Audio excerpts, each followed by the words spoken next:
In the day's other headlines, the FBI released images and videos today of a masked person outside Nancy Guthrie's Tucson home the night she went missing. The footage shows someone with a backpack and long sleeves walking up to the 84-year-old's front door and then attempting to use gloved hands and plants to cover a security camera. The person also appeared to be wearing a holster. FBI Director Kash Patel said the previously inaccessible new images were recovered from residual data located in back-end systems of a doorbell camera. Guthrie's daughter, Today Show co-host Savannah Guthrie, posted the footage on social media, asking the public to help bring her home. Canadian Prime Minister Mark Carney says a dispute with President Trump over a new bridge that connects Michigan and Ontario will, in his words, be settled. The two leaders discussed the Gordie Howe International Bridge in a call this morning, named after the Canadian hockey legend. That's after Mr. Trump threatened to block the project, writing on social media last night, quote, "I will not allow this bridge to open until the United States is fully compensated." At a briefing today, White House Press Secretary Caroline Leavitt echoed the president's claims that the U.S. has not benefited enough from the project.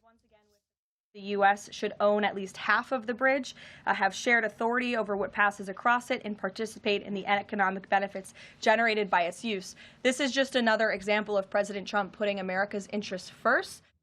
In fact, Canada paid for the construction of the $4.7 billion bridge, which is jointly owned by the Canadian government and the state of Michigan. Detroit's Regional Chamber of Commerce said any effort to block the bridge would have, in its words, tremendous consequences for the region, state, and country. Turning now to the war in Ukraine, Estonia says that Russia has no intention of stopping the fighting despite recent talks aimed at ending the conflict.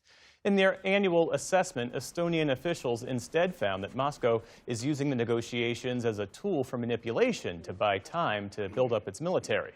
Estonia is a NATO member that borders Russia and has backed Ukraine in the war. The country's intelligence chief says that while Russia does not plan to launch a military attack on any NATO state this year or next, nearby countries should still be prepared. In order to keep that situation in the mid and long term, from the NATO perspective, we have to invest in our defense today, defense capabilities, also internal security. That's how we are able to manage and contain Russia also in the future. Meantime, Russia's bombardment of Ukraine continues. Officials in eastern Ukraine said today that Russian planes dropped 7 powerful glide bombs, damaging more than a dozen buildings and killing at least 2 people, including a child. A group of Buddhist monks completed their 15-week walk for peace today. Wearing saffron robes and moving in single file, the monks crossed into Washington, D.C., the last stretch in a 2,300-mile journey that began in Texas. They say the walk is meant to promote mindfulness and inner peace, especially during a time of deep division and uncertainty. That message has resonated across the country, with thousands gathering along their route to watch them pass, along with their ever-present rescue dog, Aloka. Millions more have followed their journey online. The monks plan to make a final appearance at the Lincoln Memorial tomorrow. Paramount is once again sweetening its hostile takeover bid for Warner Brothers Discovery. The company says it would pay Warner Brothers shareholders extra cash if the deal does not close by a certain date, plus a breakup fee if Warner Brothers agrees to drop its deal with Netflix.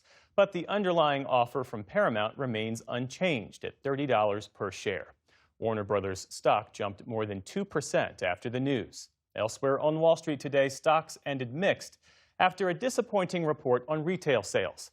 The Dow Jones Industrial Average continued its record run, adding about 50 points. The Nasdaq went the other way, losing more than 130 points. The S&P 500 also ended lower. And at the Winter Olympics, the U.S. added to its medal count today, though gold was hard to come by. And a warning, we have some spoilers ahead. Team USA won 2 silvers on the slopes, plus a bronze across freestyle skiing, cross-country skiing, and the alpine skiing team event. But star Michaela Schifrin's team just missed the podium, coming in 4th. In mixed doubles curling, the U.S. settled for silver today against Sweden. Those wins helped put the U.S. at 4th on the total medal count, with 7 overall at last check. Norway and home country Italy lead the pack. In other Olympics news, U.S. figure skater Maxim Naumov made an emotional Olympic debut today, just a year after losing his parents in an air collision over Washington, D.C.